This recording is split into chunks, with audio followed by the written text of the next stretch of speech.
Warriors ministry. இன்றைய வாக்குத்தத்தம் இணைச்சட்டம் அதிகாரம் 28 இறைவார்த்தை 8.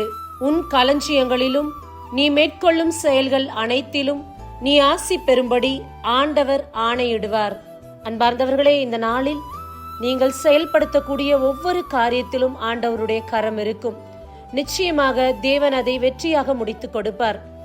என்னவாகுமோ, எப்படி செய்து முடிப்பேன், யார் எனக்கு துணை செய்வார்கள் என்று நினைக்கக்கூடிய ஒவ்வொரு செயல்பாட்டிலும் ஒவ்வொரு காரியத்திலும் தேவனுடைய கருணை இருக்கும். அவருடைய ஆசீர்வாதம் நிலைத்திருக்கும். அவருடைய கரம் உங்களோடு இணைந்து செயல்படும். இதோ தடைகளை நீக்கி போடுகிறவர் உங்களுக்கு முன்பதாக கடந்து சென்று கொண்டிருக்கின்றார். நீங்கள் செயல்படுத்த விரும்பும் எல்லா காரியத்திலும் எந்த ஒரு தடையும் இல்லாதபடி ஆண்டவர் பார்த்து கொள்வார். நீங்கள் செய்யும் ஒவ்வொரு காரியத்திலும் ஆண்டவருடைய கரம் இருக்கும். அது ஆசீர்வாதமாயிருக்கும். இறைவனை நம்பி செயல்படுங்கள். ஆமேன். God bless you.